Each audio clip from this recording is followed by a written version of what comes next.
galera, bem-vindos a mais um episódio do quadro Hashtag Pergunte a Maestro. Se você é novo por aqui, não perde tempo, se inscreve, porque tem muito conteúdo dia sim, dia não, para te ajudar nos seus estudos e pesquisas de canto. Se o maestro ainda não respondeu alguma dúvida que você tenha, deixa aqui nos comentários, que a gente tá sempre de olho para responder. Mas primeiro, maratona aqui na playlist, porque ele já respondeu muita dúvida, hein? Deixa seu joinha aqui nesse vídeo para ajudar a gente no YouTube e compartilha nas redes sociais com seus amigos para mais pessoas virem fazer parte desse quadro junto com a gente, tá bom? Sem mais delongas, vem comigo! Hashtag Pergunte a Maestro. Olá, maestro! Hoje iniciei meu segundo semestre de aulas de canto e meu professor mandou fazer alguns exercícios e disse que a priori eu sou barítono. Mas lembrando que eu ainda não aprendi quase nada, ainda tenho tensão e não respiro corretamente. Ele pode estar errado, ou mesmo que esteja certo, é possível mudar a minha classificação através de técnicas? Então, não é que ele está errado. Ele disse o seguinte para você: você está barítono. Significa que você não tem acesso ainda aos seus agudos se você for tenor. Você não tem técnica ainda, talvez. Então, ele está certo quando ele diz você está.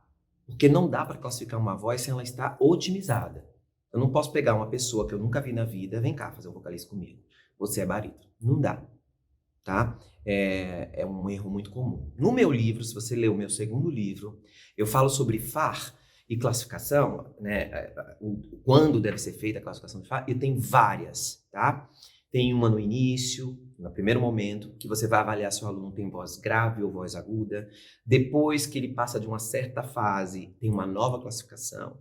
Depois que ele passa para o bel canto, tem uma nova classificação. É o que eu acho. A gente tem que ficar revisitando isso, porque ele vai descobrindo novos lugares. E não é que a classificação dele mudou. Ele sempre foi aquilo. Mas acontece muito, por exemplo, com sopranos, de serem classificadas como mezzo-sopranos porque não têm acesso aos seus agudos. E aí isso acontece. Eu tenho muitas, tá? No estúdio. Mezzo, sou mezzo. Falei, amor, você tem certeza? Se você for mezzo, eu sou soprano coloratura. Tá difícil ser mezzo aí. Você não tem o que um mezzo precisa para descer. Então, acho difícil. Ah, mas eu não tenho agudos. Bom, você não tem agudos é outra coisa. Você não é mezzo-soprano porque você não tem agudos, né? A cor não é essa. Então, isso até me dá uma luz de que eu preciso ajudá-la a conquistar essa região aguda.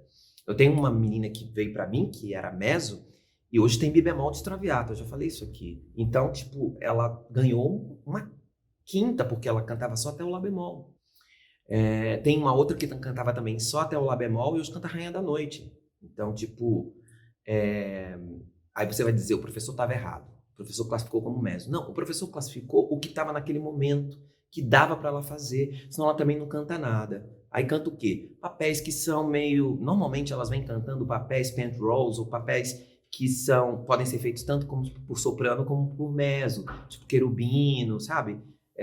Normalmente elas vêm cantando isso porque o professor percebe que a voz é leve para ser um mezzo, e aí pega os papéis mais leves de mezzo, mas ela não tem acesso ainda aos seus agudos, tá bom? Então, estude, você está no segundo semestre, estude, não se preocupe em classificar, vou falar igual meu professor falou. Eu perguntei para ele, o que eu sou? Ele disse, nada, por enquanto. Se preocupe em ser cantor. Não se preocupe em ser tenor, ou barítono, ou contratenor, ou, sabe, ou baixo. Se preocupe em ser um bom cantor. E aí, quando ele me disse isso, eu parei de ficar pensando nisso e naturalmente minha voz evoluiu e eu percebi que eu era um péssimo tenor e um bom contratenor. Então, tá claro para mim que eu sofria naquele lugar, né? Então, mas eu fui classificado de muitas coisas. Você vai fazer masterclass, fui classificado de barítono Martin, fui classificado de baritênor, de barítono, até teve algumas pessoas que me classificaram até como meio baixo, porque eu tinha muitas notas graves. Tenor rossiniano, tenor lírico ligeiro, tenor lírico. Cantei como tenor lírico um tempo. Olha, minha classificação mudou, não estou falando do meu professor, tá? Cada curso que eu ia fazer ou cada aula que eu ia fazer na faculdade com o professor, ele dizia uma coisa. E aí eu percebi que eu precisava de cultura para me classificar. Então a coisa mais importante é você ter uma cultura da sua voz. O que está rolando lá dentro que você se sente Então, os meus alunos chegam num ponto que eu já sei qual é a classificação deles, e eu pergunto, eles têm cultura, tá? De far, de tudo. Como você se sente? Mezzo ou soprano? Aí ela diz, soprano. Soprano lírico, lírico ligeiro ou lírico robusto? Um lírico mais dramático. O que você acha? Ela diz, lírico mais pro dramático, né? Então, a própria pessoa vai se classificar. Gente, tá gravando muito cedo. A gente tá gravando cedo demais. Meu cérebro não funciona. Minha língua, na verdade, não funciona. A pessoa vai, depois dessa cultura que ela tiver, dizer, eu me sinto confortável cantando aqui. E ela interfere na classificação dela, porque é uma questão de escolha. Às vezes é uma questão de escolha, tá? Pelo que é mais confortável ou também como ela quer se vender, né? Dá para fazer algumas coisas aí de escolha, mas isso é muito específico e com muito cuidado, tá? Maestra, estou aprendendo muito com você. Muito obrigado por disponibilizar seu tempo e conhecimento conosco. Maestro, eu tenho uma voz relativamente grave, mas sou ortognático classe 3. Minha voz quebra no Dó 4, notação americana. A maioria das músicas que tenho vontade de cantar teria que passar por falsete, pois muitas delas têm notas numa região média, Ré 4, Fá 4. Costumo cantar numa região de baixo ou barítono, quando essa não passa para o Dó 4. Não passa do Dó 4. É possível ser ortognático que não consigo atingir notas além do Dó 4? Tenho 23 anos, 1,85 e canto faz alguns meses apenas, por volta de 6 meses. Não faço aulas de canto. Desde já agradeço. Então, não. Você precisa tratar isso, claro. Mas você precisa fazer aula. Porque na tentativa de você subir, se essa nota quebra, na tentativa de você subir, você pode fazer força e aí ela não quebrar. Mas você não vai quebrar por esforço. Então, daqui a pouco vai quebrar mais. E aí vão passar a quebrar notas que você não quebrava antes por esforço. Então, por que não fazer uma aula de canto? Uma por mês, ou uma de 2 em 2 meses, só para você aprender a fazer esse passágio, que é um passágio que é do Si pro Dó. Provavelmente, estou chutando aqui. Provavelmente é esse, tá? Ou do Si bemol pro Si, ou do Si pro Dó, dependendo do seu Fá. Então, você precisa aprender a fazer isso, tá? E aí você resolve isso, sem problema. Tá? Aulinha, tá? Cedo. Não sou só eu que tô gaguejando, não. Você também tá. Eu também não sou uma pessoa diurna. Tá bom, vamos lá. Gravando. Amo seus vídeos, maestro. Gostaria de saber o que seria giro na voz, se tem a ver com os registros. Outra dúvida. Tenho a facilidade de observar a laringe, quando abaixa ou levanta. Mas como seria na questão da faringe? Tem algum exercício com efeito de propriocepção? Obrigada por compartilhar tanto conhecimento. Tá bom. Com relação a giro, eu acabei de explicar aqui na pergunta anterior, então eu vou direto para a sua segunda pergunta. Tá bom, propriocepção da faringe, vamos lá. Vamos fazer um exercício que está no meu segundo livro, chama tubo vibrante posterior. Então, imagina um som de um navio com o lábio fechado e a bochecha cheia. Enche a bochecha primeiro. Agora pensa no som de um navio. Isso que você está sentindo vibrar perto do seu pescoço é a sua faringe, tá? Também abaixa a laringe, mas eu posso fazer ele tanto posterior quanto anterior. O posterior, ou brilho zero às vezes, que é um outro exercício, vão ajudar você até a própria percepção da faringe. Então eu uso muito esse exercício como aquecimento, porque o aluno aquece a faringe junto com a laringe. Então, sempre com a bochecha cheia, porque eu quero que o lábio encoste, eu não quero que ele fique frouxo, tá? Então a bochecha cheia vai me ajudar a controlar o lábio. E aí a partir disso eu penso na vibração lá no fundo. Eu digo pro meu aluno, vibra no pescoço, porque a faringe está daqui para trás, certo? Então esse é um exercício bom para a propriocepção da faringe, tá? Maestro, quem tem rinite, sinusite, respiração ruim, deve insistir no canto? Olha, quem mora em São Paulo e não tem rinite é um abençoado, porque assim, todo mundo, todos os meus alunos que moram em São Paulo têm rinite, que a gente agora está melhorando, como a gente está em pandemia, está bem menos poluído, mas assim, a gente tem rinite, a gente tem sinusite, todo mundo tem. Então, primeiro, tratar. Tá? Por exemplo, existem tratamentos que ajudam na rinite muito, assim, inclusive cirúrgico, tá? Diminuição do corneto, por exemplo, tem um monte de coisas novas aparecendo. Eu não estou dizendo que você tem que fazer cirurgia, não é isso não. Não gosto de cirurgia, mas estou dando um exemplo, tá? Um bom médico vai te ajudar a controlar a crise para que você possa cantar. Então, eu normalmente não dou muito valor a ela. Eu não tenho sinusite, às vezes tenho rinite, sou alérgico, né? Mas eu monitoro a minha rinite. Por exemplo, eu tenho alergia a ácaro, eu tenho alergia a pó, eu sei ao que eu tenho alergia. Então, se eu vou entrar num teatro, que é um teatro velho com muito mofo, eu já tomo um antialérgico antes de entrar. Entendeu? Porque eu sei que eu vou ter uma crise alérgica e vai acontecer uma rinite. Eu ando com antialérgico dentro da bolsa.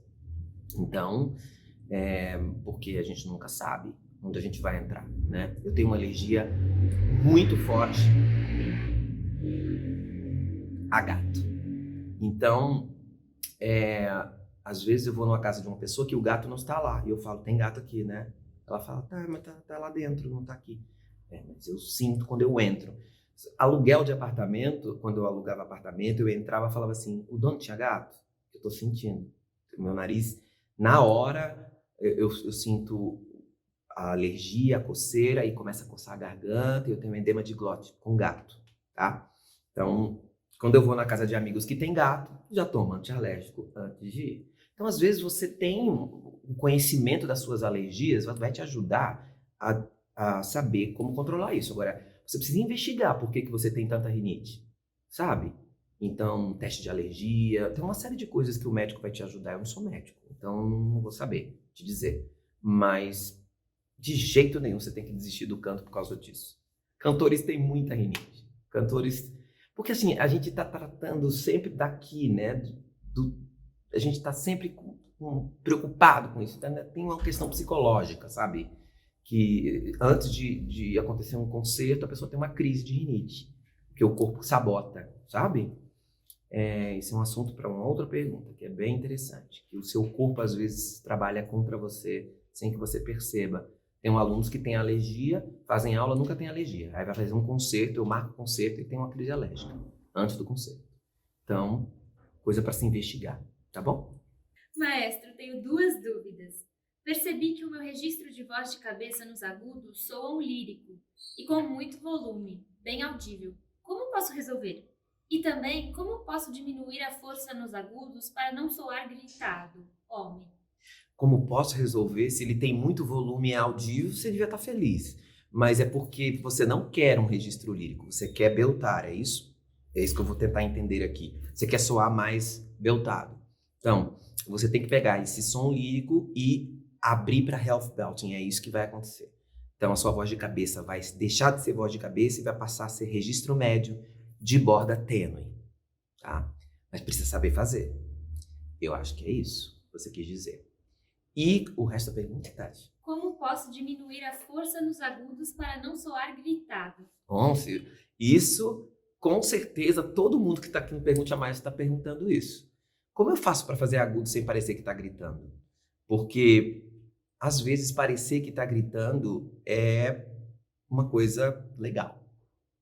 Vou dizer por quê. Parecer que está gritando significa que você não está. O problema é quando você está. Ou seja, se eu faço um half belt muito agudo e ponho um drive, uau!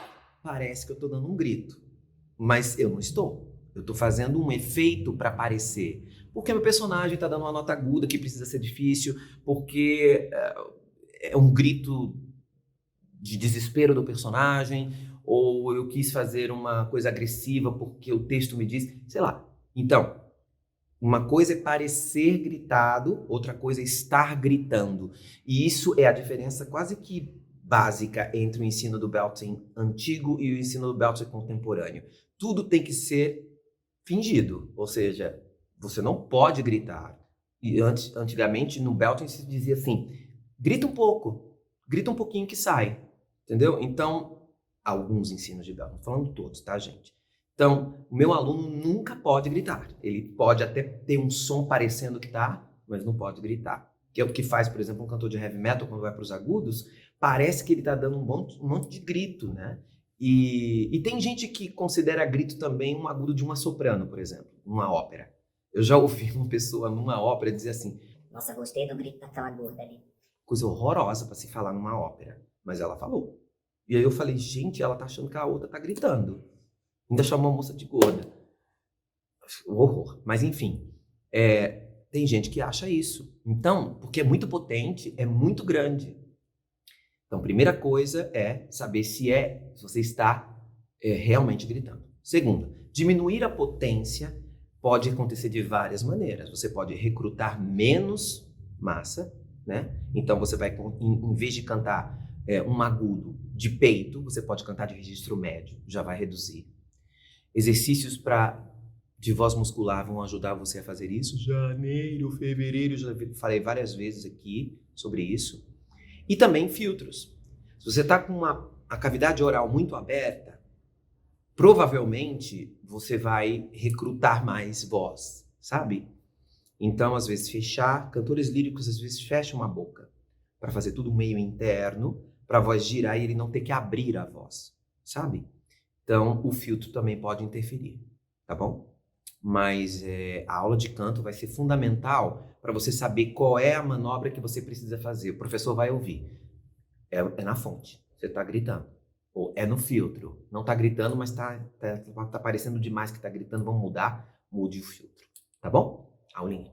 Maestro, sou contralto com potência e tenho desvio de septo do lado esquerdo. E a voz fica um pouco anasalada. Seria importante fazer uma cirurgia ou se adaptar a essa ressonância e escolher repertórios que se encaixem? No caso, fora do canto lírico e com 65 anos. Muito obrigada por todas essas oportunidades. Então, você precisa avaliar com o médico e uma boa fono qual é o grau de desvio que você tem. Que desvio de septo todo mundo tem um pouco, tá? Quase todo mundo tem desvio de septo. Eu tenho, por exemplo. Então, quando eu vou fazer exame por uma narina, eu consigo fazer só por uma, não consigo fazer pela outra porque não entra direito. Então, não é só o septo, no meu caso. Né? O corneto é maior de um lado do que do outro. Quer dizer, o meu médico disse que o nariz é uma das coisas que ele acha mais específica, assim, não tem um nariz igual ao outro, sabe? Então, você precisa decidir com o médico se isso é operável ou não. Se puder não operar, eu acho melhor. Por quê? Porque você já está habituada com isso, você já está adaptada com isso, você não você está há tanto tempo com isso, então, para que agora, nesse momento, né? Agora, quando você diz adaptar o repertório, não adaptar o repertório, corrigir. Se você está sentindo que sua voz está anasalada, se você aumentar a participação da faringe, esse anasalamento vai sumir. Então, por que não usar isso, né? E exercícios com o dedo no nariz para você saber se você está nasal ou não, e depois tirar a nasalidade, como eu fiz agora. Então, eu posso ter uma voz nasal aqui, que eu tô sentindo aqui, tá vibrando. Aí depois eu tiro e ela fica sem. No sem não tem jeito, que o sem é nasal, né? Então, ela fica aqui. Isso eu tenho uma própria percepção da minha nasalidade, sabe? Então, corrija e tente não fazer cirurgia, tá bom? E com relação à sua idade, não interessa. A gente pode começar a estudar canto aos 70 e tá tudo bem. Tá tudo tranquilo. Vai dar certo. Maestro, ainda tenho uma certa dúvida sobre borda médio-densa e borda médio-tênue, em termos de diferença de som. Poderia me ajudar a entender? Obrigada. Tô amando a série Pergunte ao Maestro. Tá bom, vou te ajudar sim. Ó, como eu sei diferenciar o registro médio de borda densa, vamos falar assim, não vamos falar borda médio-densa porque a borda é densa ou tênue. Agora, ela dentro do registro médio, né? É isso que você quer dizer. Então, vamos lá. Se a borda é densa, se eu penso na minha voz de peito e diminuo ela, Para o registro médio, eu já tenho a borda densa do registro médio, certo? Então, vou dar um exemplo. Janeiro, eu estou de peito. E se eu vou mais para cima e diminuo, janeiro, eu já estou no registro médio, aqui, falando. Então, a borda tênue, se eu pensar na minha voz de cabeça, se eu pensar aqui, eu consegui falar nela, que a gente vai ter o que eu chamo de speaking, nos meus termos de belting, né, belting contemporâneo, consegui falar nele, eu já estou no registro médio. Janeiro! Então, janeiro, já tem uma potência de registro médio, tá? Até meio esquisita. Então, se eu fizer os dois, janeiro, janeiro, janeiro, janeiro, eu estou trocando de borda. Eu posso aproximar. Janeiro, janeiro, janeiro, janeiro. Você não saber quando eu estou trocando. Às vezes, o que acontece com o aluno é isso. Ele tem uma troca tão imperceptível que ele não tem propriocepção no registro médio. É importante ter, sabe? Aí você fala, nossa, mas é o que todo mundo quer, não ter cleque, tá tudo... mas às vezes ele tá fazendo um esforço desnecessário quando ele já podia ter trocado de borda. Tá bom? Espero ter te ajudado. Acho que eu dei um exemplo mais ou menos legal, assim, para você entender, tá?